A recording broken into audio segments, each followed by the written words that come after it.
Hare Krishna, Justin.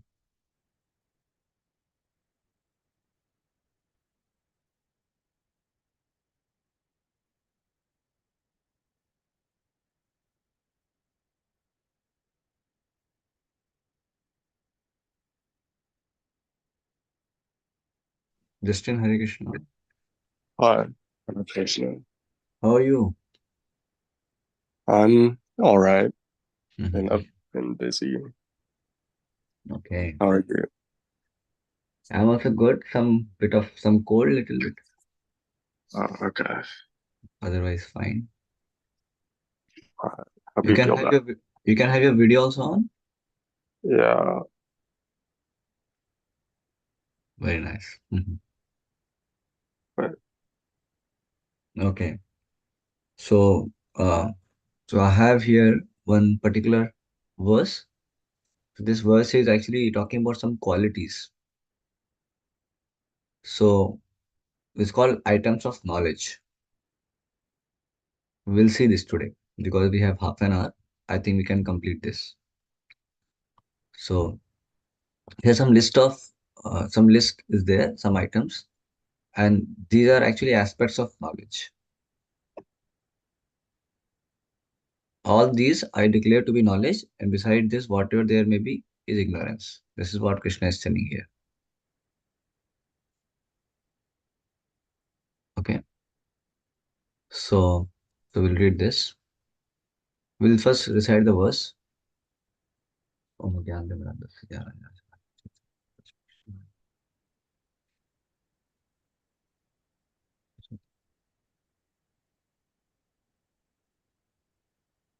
uh, are Yeah, we'll read it.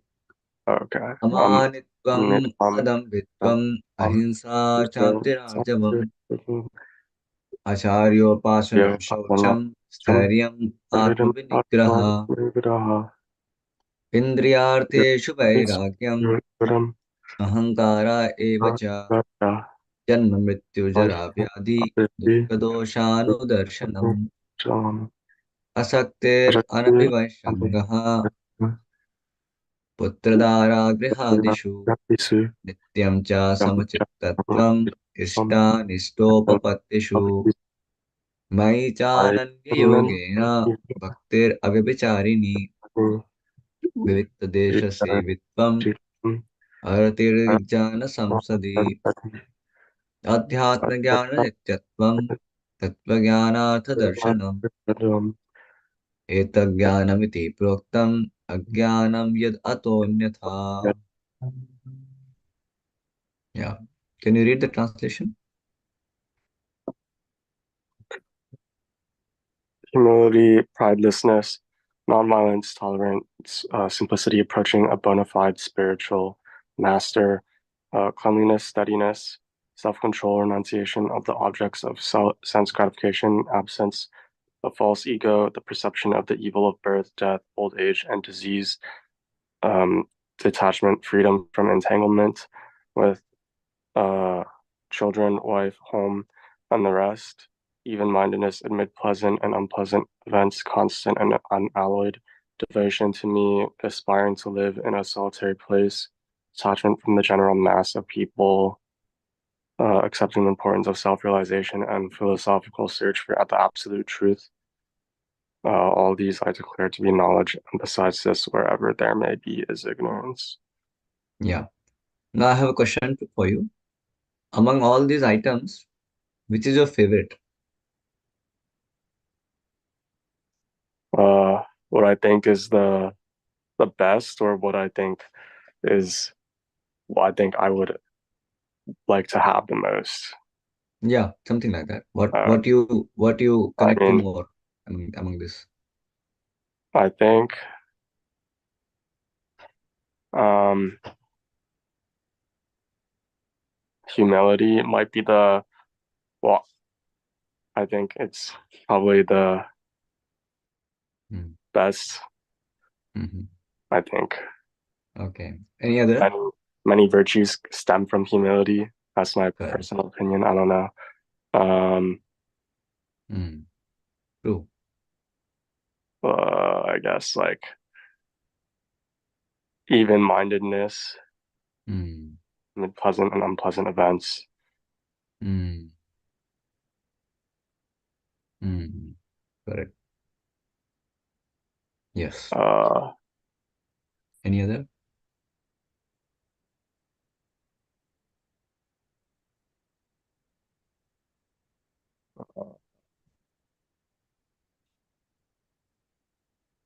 I mean, all these are good, but if I had to pick some, I guess it'd be those two. Maybe also self-control. Mm. Okay. Yeah, self-control also. Mhm. Yeah. Where is the self-control here? Mhm.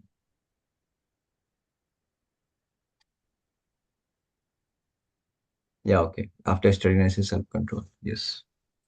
Okay, good.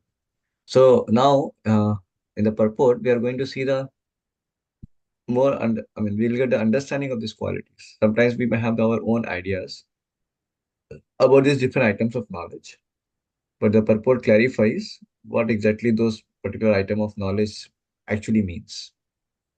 Uh-huh. Okay, we can read now for the purport.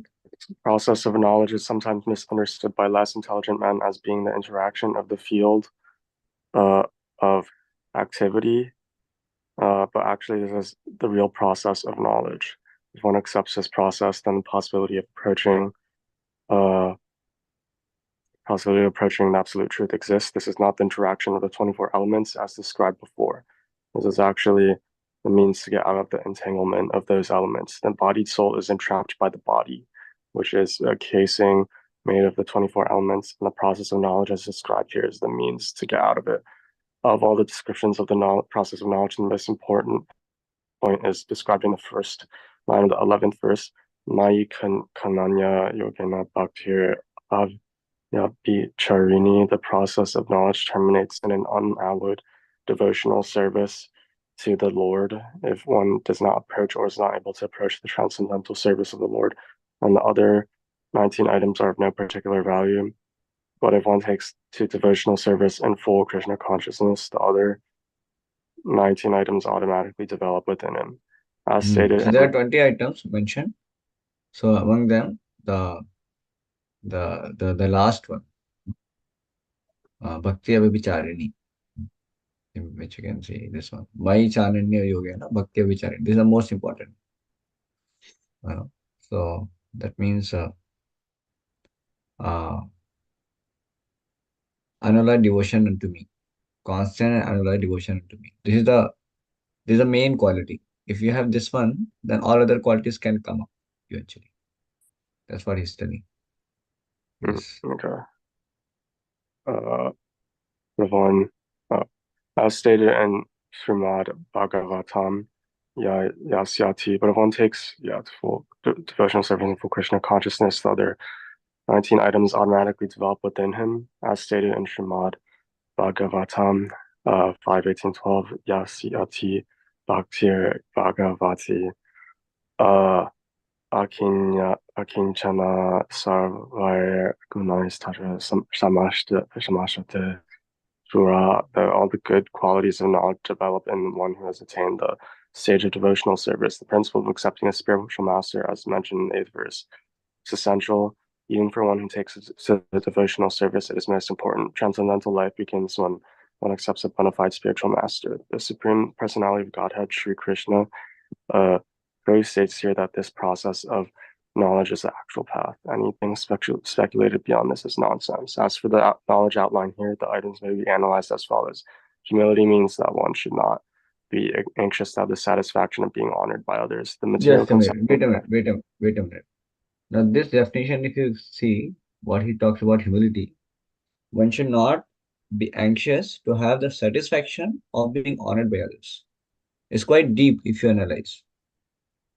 That means, uh, one thing is that one should not be anxious for getting honored, and one should not have anxiousness to have the satisfaction of being honored by others. That means we derive some kind of satisfaction in getting honors from others. So it's quite deep definition. Yeah. Yes, go ahead. The material conception of life. Material conception of life makes us very eager to receive honor from others. But from the point of view of a man in perfect knowledge who knows that he is not in not this body, anything honor or dishonor pertaining to this body is useless. One should not be hankering after this material deception. People are anxious, very anxious to be famous for their religion, and consequently, sometimes it is found that without understanding the principles of religion, one enters into some group which is not actually following religious principles and then wants to advertise himself as a religious mentor. As for actual advancement in spiritual science, one should have a test to see how he's progressing. He can judge by these items. Mm. Nonviolence is generally taken to mean not killing or destroying the body, but actually nonviolence means not to put others into distress. Yeah, so this is People, amazing.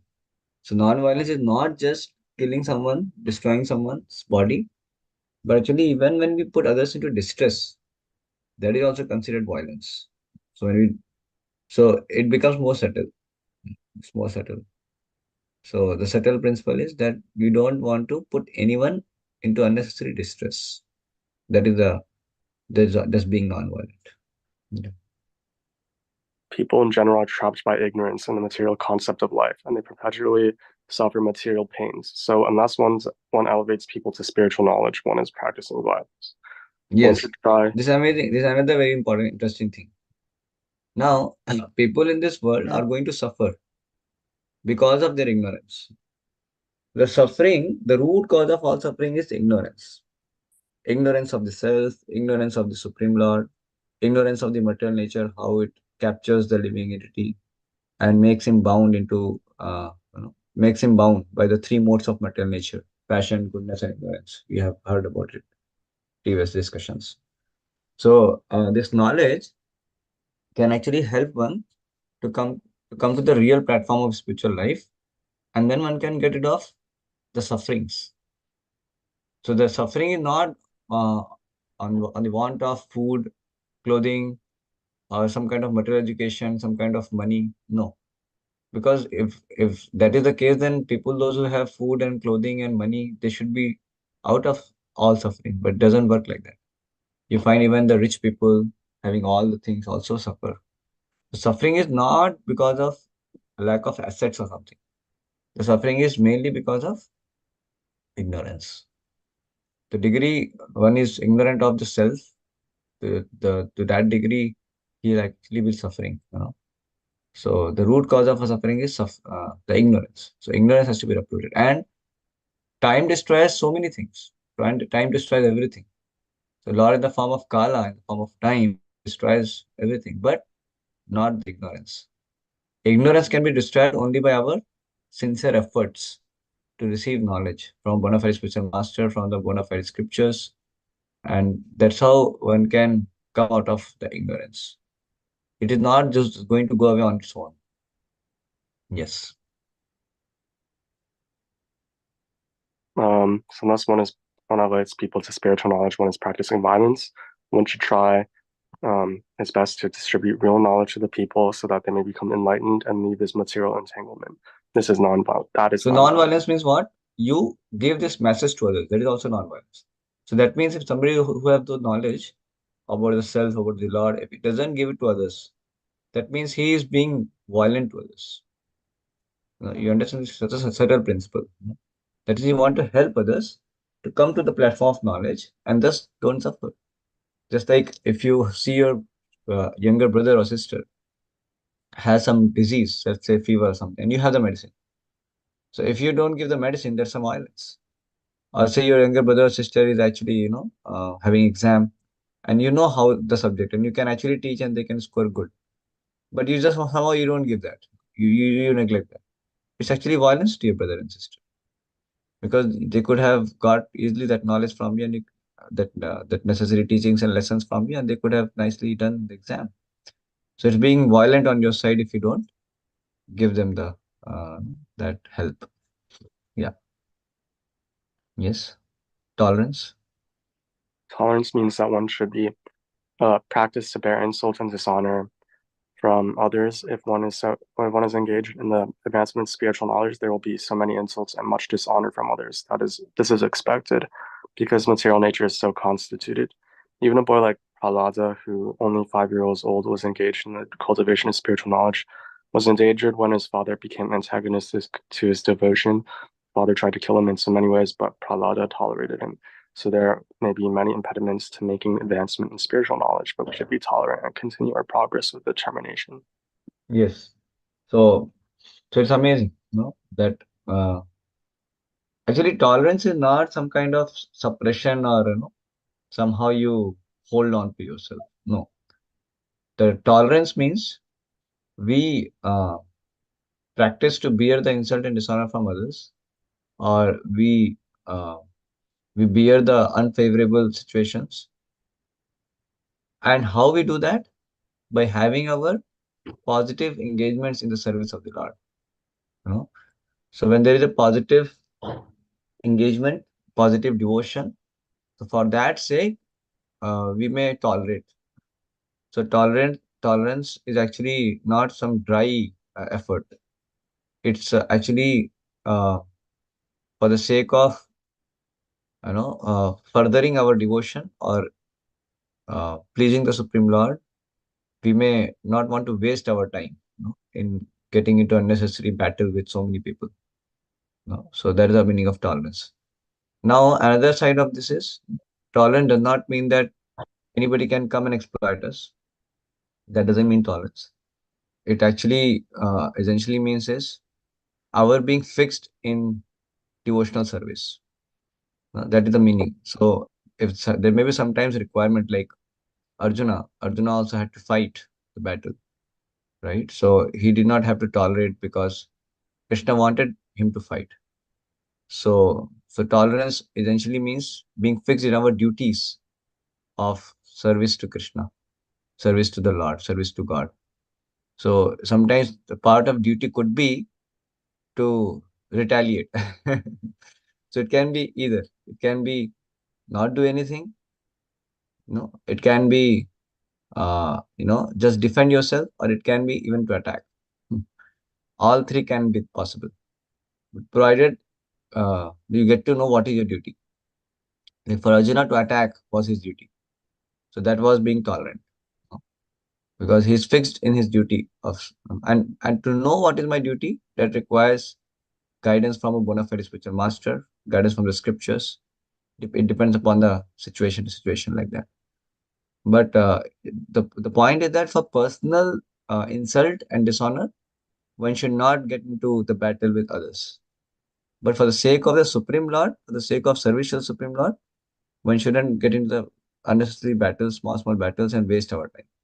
So one can actually, be tolerant to all those events of life and remain fixed in the service of the Lord. Does it make sense, Justin? Yeah, that Or it's makes sense. confusing? I think it makes sense. Okay, fine. Okay, do you want to have any reflection, any question by this time, or you want to go ahead? Um, Any discussion you want to I I guess when do you know is the in tolerance? When do you know which response is the correct response? Yeah.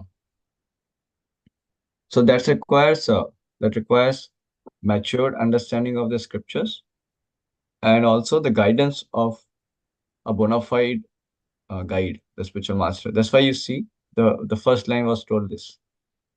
Uh, the transcendental life begins when one accepts a bona fide spiritual master, because we need to actually analyze the situation with the help of the superiors, basically the scriptures and the spiritual master, because one may sometimes be immature or inexperienced to be able to apply the teachings in the right context of the situation, right?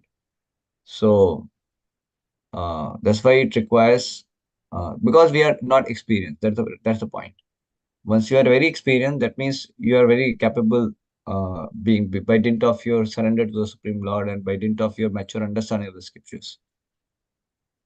So So the very fact we are not experienced, so we may need a guidance, superior guidance, of a spiritual master.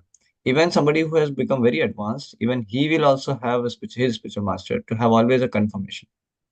It's better to have confirmation. That's why Arjuna, even though he was very advanced devotee, but even he was looking for the guidance from Arjuna, from Krishna. So this is the principle of taking guidance, from the living devotees, the bona fide spiritual master, and that's how one can be sure, how one can go ahead in life.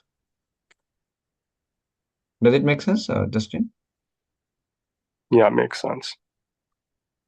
Yeah. Anything else?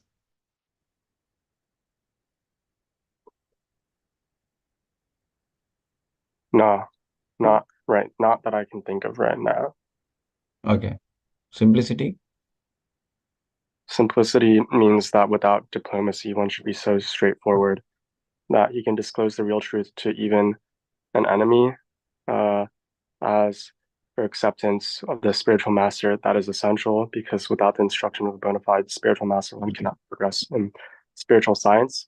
One should approach the spiritual master with all humility and offer him all services so that he'll be pleased to bestow his blessings upon the disciple. Because a bona fide spiritual master is a representative of Krishna. If he bestows any blessings upon his disciple, it'll make the disciple immediately advance without the disciples following the regulative principles, or the regulative principles will be easier for one who must serve the spiritual master without reservation. Yes. So Cleanliness, this is one very important principle, Justin, that there is a very very great difference between material education and spiritual education. Material education you can just get by by cramming, by just getting the information and just stuffing in with all the necessary concepts and information and formulas and everything. And one can excel in material life, in material education. But spiritual education is different. In spiritual education is a path of grace. So there, the quality of humility, submissiveness, and you know, and being genuine in one's uh, motive to serve the purpose of the teacher, to serve, to be non-envious and to serve, it actually becomes very prominent, because when we have this kind of right attitude, right qualities, then the spiritual knowledge can dawn in our heart. It is not something to be just done theoretically through our brain, but actually it is a realized knowledge which is revealed in the heart, and that comes by the blessings of those teachers and the supreme lord. So this is how the spiritual knowledge is different from the material knowledge. Just by having theoretical understanding, one cannot get the real essence of the spiritual life, the spiritual knowledge. One may just theoretically know, but one may not have strength to apply and actually experience that knowledge. That's why he said the blessings upon the disciples. So blessings is something which is very great science. It is in better education. We hardly have this understanding of blessings of your professors. I mean, you just go and attend the classes and you can just excel there. You don't need to have any kind of blessings. That's not required. But spiritual life, it's a relationship of the teacher with the disciple, and also the teacher is also having an active relationship with Lord. He's a bona fide teacher. He's not some cheater. And the relationship is a relationship of love, of being a friend. It is not something exploitative. It is not that okay, oh, he's a spiritual master, he's a disciple, so spiritual master is, and he can just do just can talk anything and can you know just demand anything, order anything. No, it's not like that. Actually, the spiritual master's mood is to be the servant of his disciple. He simply wants to facilitate the growth, spiritual growth of his disciple, of his students. He is very selfless. He's utterly selfless person.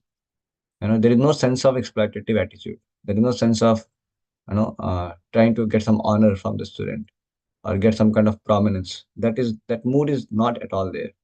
That is the symptom of a bona fide spiritual master. Such a person is free from all sorts of envy and is completely selfless. He's only in having the mood of facilitating and serving the disciple, and he has actually the realized knowledge. Such a person can only be the spiritual master, bona fide spiritual master.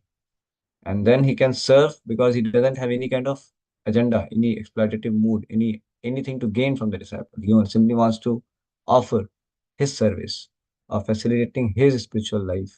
So this is the mood. And disciple also has no other motive than to gain some material things from the guru, from the spiritual master. He simply wants to attain the supreme lord and serve the supreme lord and serve the mission of his teacher. And what is the mission of the teacher? Mission of the teacher is to serve the supreme lord, satisfy the supreme lord.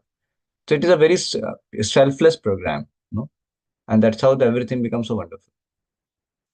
Unlike in the material world, in this world you find whenever there is a relationship of a master and a servant or teacher and a student, there may be some kind of exploitative attitude. Like teacher may want to extract money out of student, the student may want to utilize all the knowledge of the teacher so that he can have his own degree and fame and everything.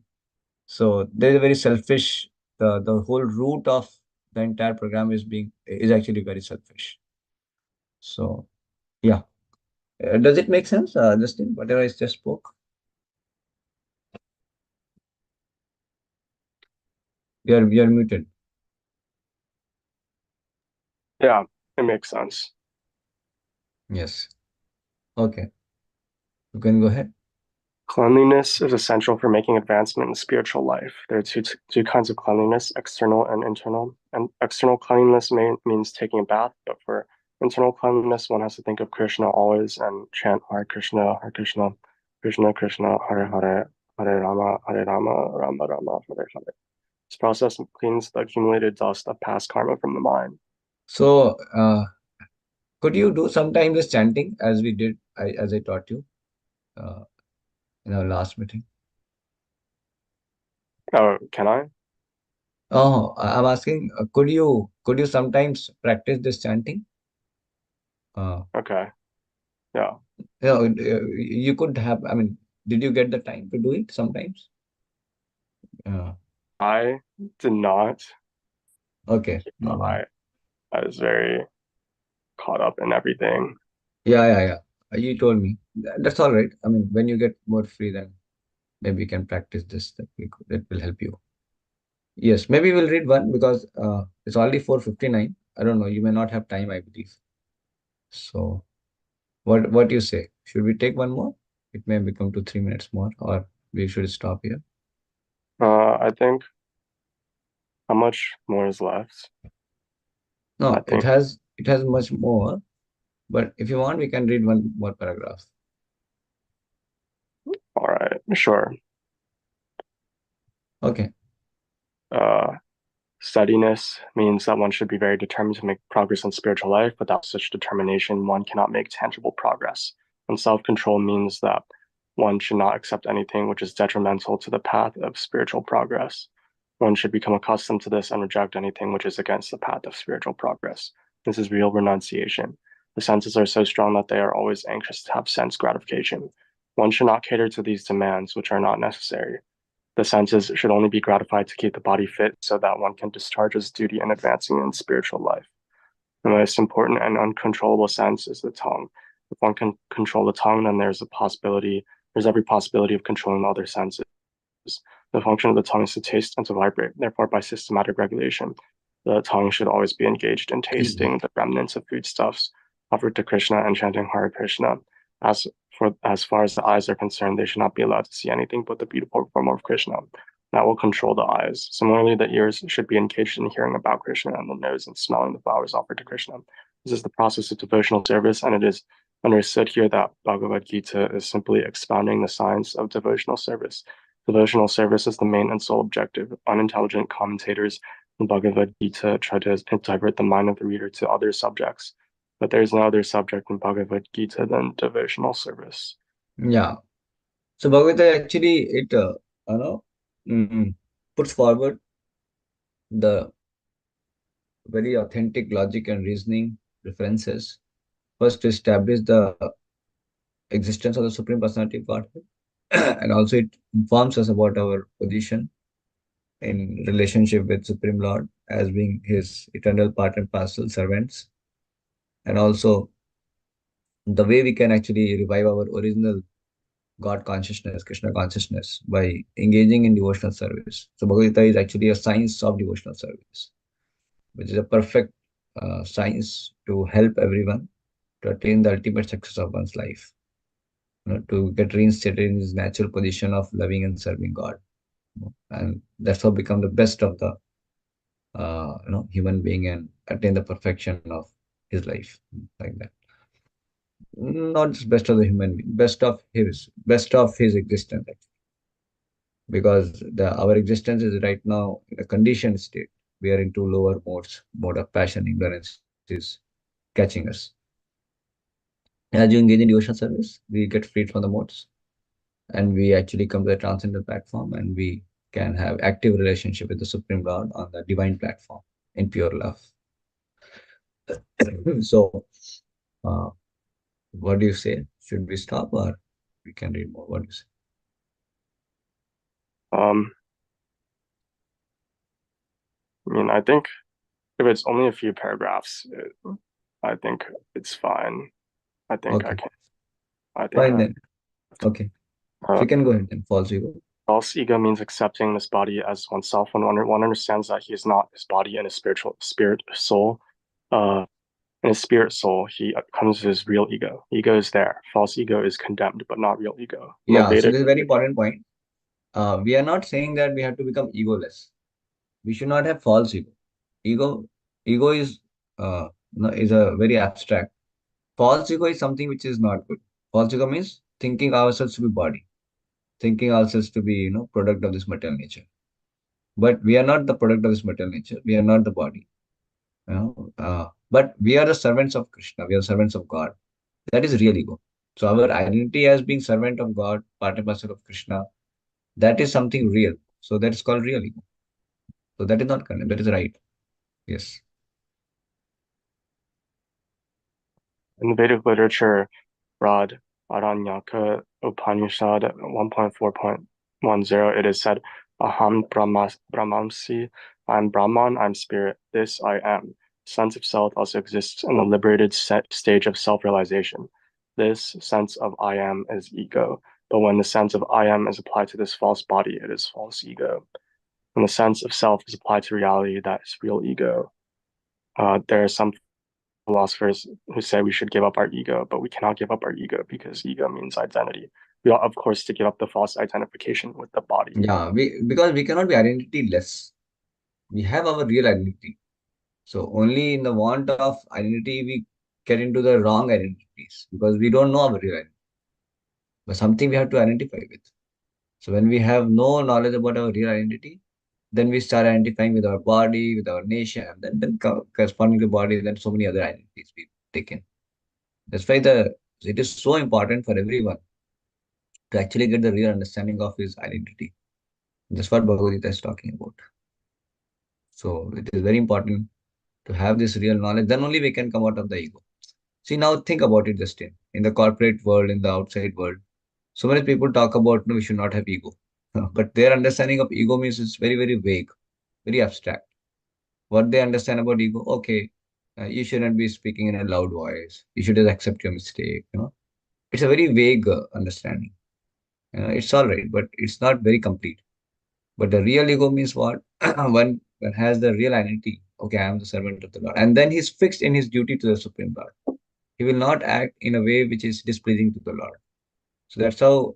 So sometimes the person who doesn't have ego may also be very you know dynamic and sometimes maybe uh, apparently very kind of uh, aggressive or something in the service of the Lord. Like we see Hanuman how he put fire to the Lanka, which was the palace of the demon in the search of Mother Sita. He did that. I don't know whether you are aware of Hanuman. Are you aware of Hanuman? Hmm? Are you Am aware I of the Hanuman in Ramayana? Hanuman? Yeah. Uh, am I a reader? No, I Hanuman was a great devotee of Lord Rama. You are aware of uh, him? No. I have not. I've Okay. not heard of. I mean, Okay. I've heard of the name Hanuman. I don't know if it's in the same context, but I don't. I've not heard of. I don't know of any story. No problem. No problem. Even Arjuna also, he is fighting. Like in Bhagavad Gita, you find Arjuna is fighting. So that fighting is not actually false ego. He's not having some ego problem. That's why he's fighting. No, he's fighting on the order of Krishna, on the order of God. Actually, not fighting would have been the false ego because he's thinking I'm the body, all my relatives. How can I fight against them? So that is false ego. So see, this quality has such a deeper meaning. Otherwise, we can always be misled. We may not able to understand how to practice these qualities. So false ego means when we have taken in the wrong identities of this world and we act as per that. And real ego means when we take our real identity as servants of God and then we act on the basis of that identity. Then that is actually the real ego. Interesting, Justin? Um, oh, sorry. No, I'm asking, do you find it interesting, this definition? I I think so. I mean, Yeah, like you mentioned, it's not. Uh, it's more complex or clear. It's more. Uh, I mean, I guess it's just more complex and clear relative to, like you mentioned, our society's definitions of ego. Um, yeah, yeah, correct. Yeah. it's very different. Um, Mhm. Yes. one Im- should try mm, to understand the distress of accepting birth, death, old age, and disease. There are descriptions in various Vedic literatures of birth. The Srimad Bhagavatam, the world of the unborn, uh, the child's stay in the womb of the mother, its suffering, etc., are all very graphically described. It should be thoroughly understood that birth is distressful because we forget how much distress we have suffered within the womb of the mother. We do not make any solution to the repetition of birth and death. Similarly, at the time of death, there are all kinds of sufferings, and they're also mentioned in the authoritative scriptures. These should be discussed. As far as disease and old age are concerned, everyone gets practical experience. No one wants to be diseased and no one wants to become old, but there's no avoiding these unless we have a pessimistic view of this material life, considering the distresses of birth, death, old age, and disease.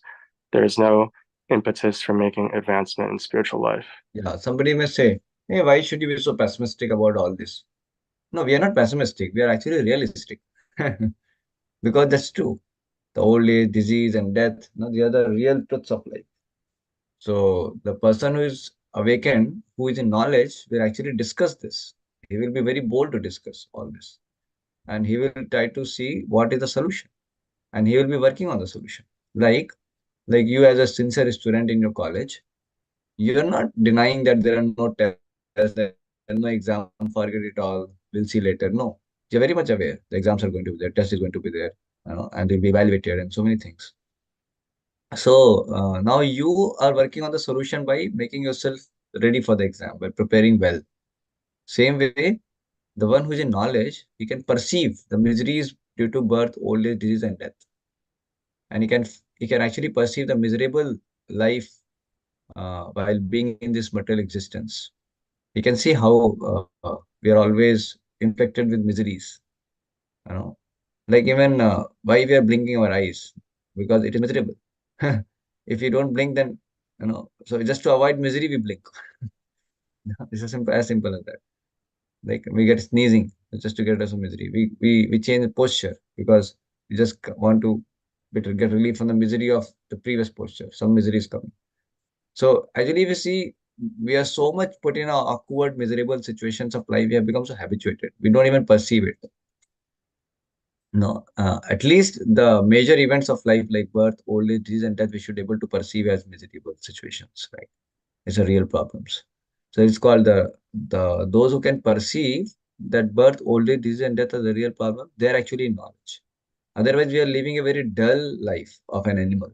Even we may be human beings because we are not actually concerned about uh, the distress of birth, death, old age, and disease, and trying to find out the solutions for it. Rather busy in our attempt of gratifying our senses, neglecting the uh, birth, death, old age, disease problems. So it's like a goat. You know, there's sometimes some group of goats are there. They're eating grass. One after another, the goat is getting killed, butchered, and the other goats who are waiting, they're thinking, oh, such nice grass. Oh, so much grass is still pending, green grass. Oh, let me just keep eating. So this goat sees the other goats getting butchered, but he doesn't realize that, doesn't even attempt to find some solution. No, he just continues, gratifying the senses because right now he feels very happy about it when he gets the green grass, nice, tasty green grass. So same way, the human beings, those who are dull like goat, dull like animals, they may also see, oh, my relative has died. Oh, this person is having diseases, and he may himself has suffered. He might have himself suffered, but he forgets it. He neglects it. He just tries to avoid it. He just wants to close the eyes to all these real problems of life. And he simply tries to gratify his senses, thinking, oh, but right now I'm trying to enjoy.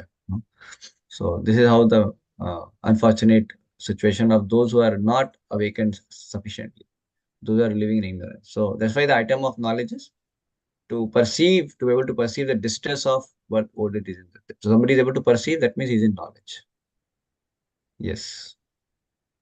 As for detachment from children, wife, and home, it is not meant that one should have no feeling for these. They are natural objects of affection, but when they are not favorable to spiritual progress, then one should not be attached to them. The best process for making the home pleasant to Krishna consciousness is um, uh, if one is in full Krishna consciousness, he can make his home very happy because this process of Krishna consciousness is very easy. One need only chant Hare Krishna, Krishna Krishna, Hare Hare, Hare Rama, Hare Rama, Rama Rama, Hare Hare. Accept the remnants of the foodstuffs offered to Krishna. Have some discussion on books like Bhagavad Gita and Srimad Bhagavatam, and engage oneself in deity worship. These four things will make one happy. One should train the members of his family in this way. Family members can sit down morning and evening and chant together Hare Krishna, Hare Krishna, Krishna Krishna, Hare Hare, Hare Rama, Rama Rama, Hare Hare. If one can mold his family in this way to develop Krishna consciousness following these four principles, then there's no need to change from family life to renounced life. But if it is not congenial, not favorable for spiritual advancement, then family life should be abandoned. One must sacrifice everything to realize or serve Krishna, just as Arjuna did. Arjuna did not want to kill his family members, but when he understood that these family members were impediments to his Krishna realization, he accepted the instruction of Krishna and fought and killed them. In all cases, one should be detached from the happiness and distress of family life because in this world, one can never be fully happy or fully miserable. Hmm. Yeah. Any reflection or anything you want to share from the last two paragraphs? Anything you want to reflect on or discuss or ask?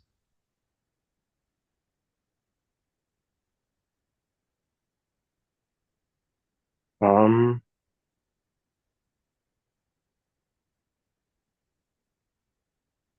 Not right now. Not that I can think of right now. Okay, you can go ahead. Happiness and distress are concomitant factors of material life. One should learn to tolerate, as advised in Bhagavad Gita. One can never restrict the coming and going, have happiness and distress. So one should be detached from the materialistic way of life and be automatically equipoised in both cases. Generally, when we get something desirable, we are very happy. When we get something undesirable, we are distressed. But if we're actually in a spiritual position, these things will not agitate us. To reach that stage, we have to practice unbreakable devotional service. Devotional service to Krishna without deviation means engaging oneself in the nine processes of devotional service, chanting, hearing, worshiping, offering respect, etc., as described in the last verse of the ninth chapter. That process should be followed. Yeah. So it's telling that happiness and distress come and go.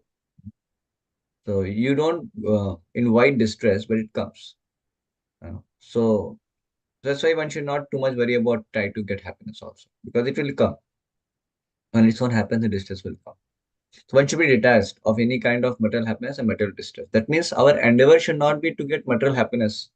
Our endeavor should be to actually make advancement in Krishna consciousness. That is what something which is tangible. Because even though you endeavor for material happiness, that is not going to satisfy you anyway. It's temporary. So one should be detached from it.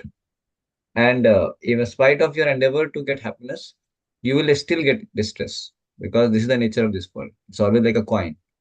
The happiness and distress will always be there. Like it comes in a package. Like as soon as you take birth, then there is a death also. Correct? As soon as you know, celebrate your birthday, that means you're going one closer to death also. You celebrate birthday, but actually you're getting closer to death. 1 year you have become more closer to death. Like that it is.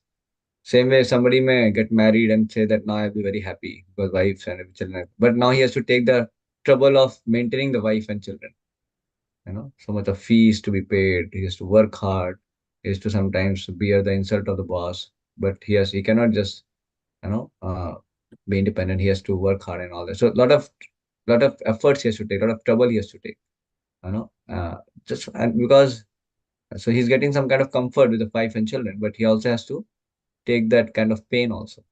So in this world, you always find the happiness and distress come in package. It's not that you can get only one side of the thing. But in spiritual life, it is not like this. Spiritual life is pure happiness because it is completely based on the relationship of love with the Supreme Lord. Because you're trying to please the Supreme Lord, and your heart is filled with ecstasy, bliss. You know, so that's called absolute happiness. There is no relative happiness based on some this kind of material platform. It is not on that platform. So that's why he's telling that we get something desirable, we become happy, but we get something undesirable, we are distressed. But we are actually in the spiritual position, these things will not agitate us. So you become detached from material happiness and material distress because you come to the platform of spiritual happiness, which is of different nature. That's why you don't get affected by happiness and distress of this world. Because for a devotee, the happiness and distress is same thing. It doesn't have much meaning. The way he sees happiness, the same way he sees distress also. He knows his happiness and distress are on same value. He doesn't have much elite or I mean, the excitement when he gets some material happiness, and he doesn't get morose when he gets material distress also. Rather, he is always fixed in his pursuit of real happiness, which is spiritual happiness, which is on the transcendental platform beyond the three modes, in serving the Supreme Lord. And to reach that stage, we have to practice devotional service. Devotional service to Krishna, unbreakable devotion. Without devotion means engaging oneself in the nine processes, that is chanting, hearing, worshipping, offering respect, all this, Shravanam Kirtan, there is shloka in the verse, it is there in the Srimad Bhagavatam. So that process should be followed. That means devotional service we should perform. Is that okay? Yeah, that makes sense. Mhm. Yes. Naturally, when one is adapted to the spiritual way of life, he will not want to mix with materialistic men. That would go against his grain.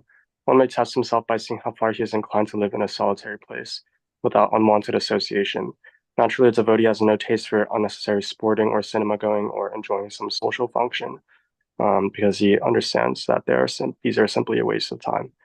There are many research scholars and philosophers who study sex life or some other subject, but according to Bhagavad Gita, such research work and philosophical speculation have no value. That is more or less nonsensical. According to Bhagavad Gita, one should make research by philosophical discretion into the nature of the soul. One should make research to understand the self. That is the recommended here. Yeah. So amazingly, the devotee of the Lord, he's not interested to mix with a materialistic man, but it doesn't mean that he doesn't go to the society, he doesn't talk to people. No. He goes, but not to mix with them, but rather to give them something which he has, something valuable which he carries, he may want to share. That is all right. But he doesn't go to mix with them for unnecessary things like discussing some cinema or having some kind of social function which is not much of meaning to his devotional life. But he may, like I went to my sister's marriage recently. But the purpose of my going to sister marriage was not to get some kind of nice food to eat. I did not even eat there or have some kind of fun. I did not go there. But I did it because my spiritual master, the representative of my spiritual master, they wanted me to just be part of that ceremony so that my parents are happy. And when they see that, oh, my son is actually wanting to be there and do all the rituals in the marriage of my sister, so then they will have a good heart and they will appreciate me as a devotee, and that will help them to take up Krishna consciousness.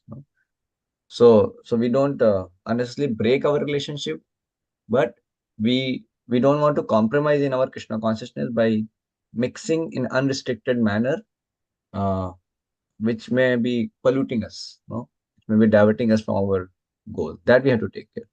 When that is fixed, when that goal is clear, then we may have a healthy relationship where we can try to elevate them, not we get degraded by their lower natures.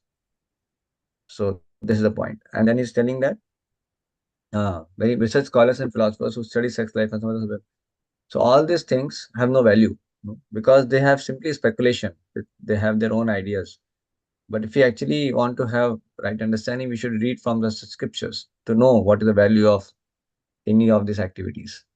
So it's all nonsensical because people waste a lot of time. See, so much time is wasted in all these things. So one should actually try to find out the self and soul and have a spiritual discussion. That will save one's time and that will make one advance also in Krishna consciousness like that. And you can see, Prabhu, so many boys and girls nowadays are getting into so much of time waste, simply time waste. No, like sometimes the boy get into the affair with the girl. Just imagine how much time gets wasted in the sense. So and then afterward they have break. So they have spent hours and hours and hours, and then later some break, and then they're frustrated.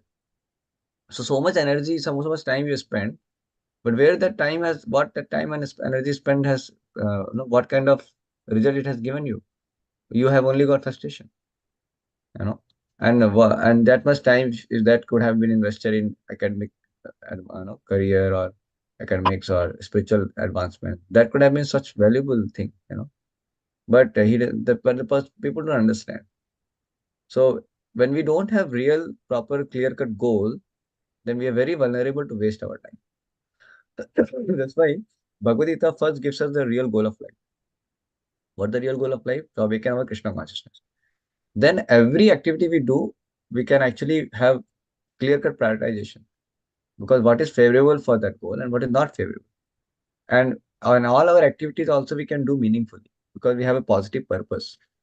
You know, like you can do job, you can earn money, you can maintain family, but a positive purpose of that is to awaken your Krishna consciousness and help them also at their pace in their Krishna consciousness. Ultimately we want to have that as our main goal. So that should be very clear, and that's why a devotee becomes very intelligent to utilize his time very expertly. He doesn't waste his time unnecessarily because he knows the goal, he has the clarity. You can see also those people who have no goal, they will simply waste their time in any material field also. you know but in overall life, if you see, the if the party doesn't have the real spiritual goal, then he will invest his time and energy in so many things, and that's how he will be at the end of the life. He has to simply lament. There's a nice story, quick story I will tell you in 1 minute. There was one person. He was very attached, very attached to his business and home and everything. So and his family members were thinking, this person is so attached, he should develop some detachment because he's going to die now. So what happened? He had clothes business, clothes business, and he was about to die. And so many people came, all his people, relatives, and everybody came. And he became so concerned. He said, "Arey, all of you are here, but who is there in the clothes shop? Who will take care of the business?" And then, this fellow is going to die, and why is so much worrying at the time of death also about the clothes and everything and money and everything? Then this thought, ki let this fellow, anyway, he's very old, let him go to some pilgrim, some kind of holy places, so that he develops some detachment. So they took him to some different holy places. So one particular place they took him where the dead bodies were getting burned. No, they were burning the dead bodies. They were doing the rituals. And after seeing that, he started crying tears. And then the sons and others, they became so excited to know what happened to this person. Is he transformed now? Has he developed the realization that how the body is useless, people are dying, what are the use of just money and all, everything I have to leave here only. Maybe he has developed some kind of realization. So they asked, they very happily, very excited they were to know from, hey, what happened? Why you are crying? What happened? Are you feeling your life is wasted because you are just simply earning money? Now you have to leave everything and the death has come and all that. He said, then they were very eager to know how the transformation has taken place. Then this old man says, Arey, what is this? Whole life I only did cloth business. If I would have done wood business, I would have been so much big rich. I mean, much better, in my money and everything. I would have been much richer. I'm much wealthier, because so many people are dying and so much wood is required. So this is was his attachment, you see. So it's deep rooted attachment, So that's why attachment doesn't just go like that. So that's why even has to practice Krishna consciousness. Then only one can come out of all this attachment. And when actually understand the purpose of life, then he can see how he has just wasted his time. So this person is thinking he's wasted his time, but the reference is different. He's thinking in terms of money. He has made money as goal. And he's not even understanding that now he's leaving the money, still he's feeling that is the goal. So that's why Bhagavad Gita gives us the real goal of life. Then everything becomes absolutely, then we can actually have a real understanding of what is waste of time, what is not waste of time. So for a materialistic person, he may think he's not wasting his time because he's using all his time to earn money. But in a overall life's purpose, it is actually simply a waste of time sometimes. If he doesn't have any attempt to make advancement in spiritual life and he has simply earned money, but no advancement in his consciousness, in Krishna consciousness, then actually it has a waste. It is completely a waste. So goal is very important. So Krishna consciousness goal is there, then it makes a lot of sense. Yes.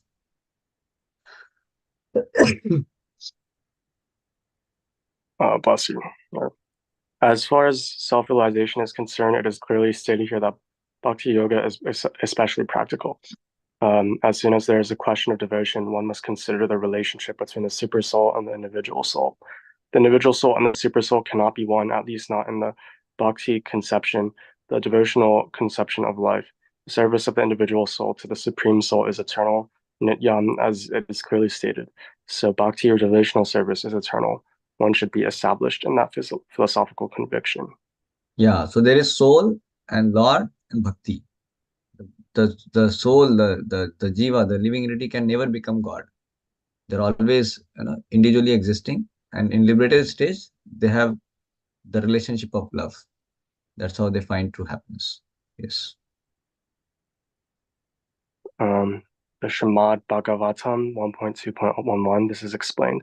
Vadanti tat tatva vidash tatvam yajanam nanam advayam. Those who are actually knowers of the absolute truth know that the self is realized in three different phases as Brahman, Paramatma, and Bhagavan. Bhagavan is the last word in the realization of the absolute truth. Um, Therefore, one should reach up to that platform of understanding the Supreme Personality of Godhead and thus engage in the devotional service of the Lord. That is the perfection of knowledge. Yeah. Bhagwan is primarily understanding, where one thinks Lord as something impersonal. Paramatma is localized aspect, and Bhagwan is the real understanding of the Lord, highest understanding of the God. Just like sunlight, sun disk planet, and there's a inhabitants on the sun planet, like that. Or from distance, you see the mountain looks cloudy. Go ahead, then you see, oh, it's a distinct mountain. And you go more deeper, then you find, oh, there are people, the trees, the animals wandering in the mountain. So the full understanding of the absolute truth is understanding the Bhagwan aspect. That means the Lord as a person who is having different pastimes with his devotees. Brahma Jyoti is simply the effulgence coming out of the Lord's body, which is impersonal in nature. Like government is impersonal, but there is a prime minister or president who is a person sitting over there. Yes. Beginning from practicing humility up to the point of realization of the supreme truth, the absolute personality of Godhead. This process is just like a staircase beginning from the ground floor and going up to the top floor. Now, on this staircase, there are so many people who have reached the first floor, the second or the third floor, etc. But unless one reaches the top floor, which is the understanding of Krishna, he is he at a lower stage of knowledge. If anyone wants to compete with God and at the same time make advancement in spiritual knowledge, he'll be frustrated. It is clearly stated that without humility, understanding is not truly possible. To think oneself God is most puffed up. Although the living entity is always being kicked by the stringent laws of material nature, he still thinks I'm God because of ignorance. The beginning of knowledge, therefore, is amanitva, humility. One should be humble and know that he is subordinate to the Supreme Lord. Choose a rebellion against the Supreme Lord, one becomes subordinate to material nature. One must know and be convinced of this truth. So what you said is true. See, humility is the beginning, he says. But from there, everything else will come. One should be humble and know that he is subordinate to the Supreme Lord. Due to rebellion against the Supreme Lord, one becomes subordinate to material nature. Somebody may be apparently very humble, speaks very softly, and says sorry, says thanks. Yes, I'm in a session. But in 2 minutes you can come, Gopal. So yeah, but that is not actually real humility. Humility means that you understand your position as servant of God, as I mentioned to you before, false ego and real ego, like that. And then when you act as per that, then it's real humility. Otherwise, one may be a very big rebellion. He will be rebelling against the Supreme Lord, breaking all the relative principles. And apparently, he may be very soft spoken and all. That is not real. Yeah. So, humility has to be understood in a more deeper perspective. That's how then one will not be anxious to derive satisfaction of being honored by others. Because he knows I want to satisfy the Supreme Lord. I don't want satisfaction of me getting honored. My honor is that when I'm engaged in the service of the Lord, satisfying, trying to satisfy the Lord. That is the real honor. That is the real respect which I have, on myself. So there is a there can be a sense of being satisfaction, but on the account of when I'm engaged in the service of the Lord, that satisfaction is that is desirable satisfaction. But when we want to have honor separate from the Lord, thinking that I'm only Lord or I'm great, independent of my position, real position as servant of the Lord or part and parcel of God, then that is not the real. That's not humility. Okay, that doesn't make sense, Justin. Yeah, it makes sense. Okay. So, do you have any question from any of the thing or any discussion you want to have, and then we can close.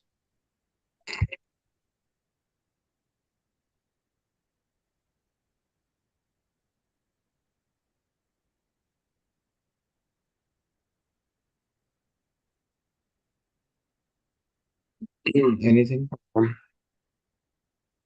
I can't think of anything right now. Okay, that's fine, Justin. No issues. So, fine then. So, thank you for joining. Uh, Yeah. and when your application and everything getting over in some few days. Um, I need to I need to submit my materials, like uh my essay and the activities, whatever the activities list as soon as possible. The submission opening is like May 28th, but it's good to get things done earlier, of course, and then draft and revise a couple of times with your advisors and everything. And yeah, I also, um, assuming everything went well, should be doing some graduation activities in the next week too. So uh, I need to finish my application stuff sooner rather than later. Mhm. Okay. So next week we'll able to meet next weekend. Um, I'm not sure. I might be out with family. Okay. Um, yeah.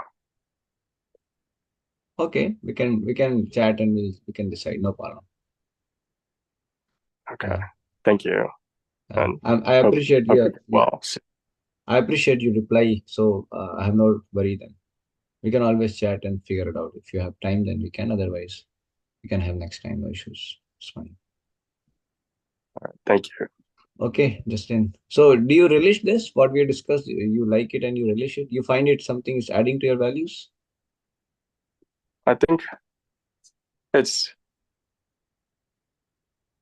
it's good. Yeah, I think I have gotten some insight or um, new perspective to certain aspects of life and spiritual life.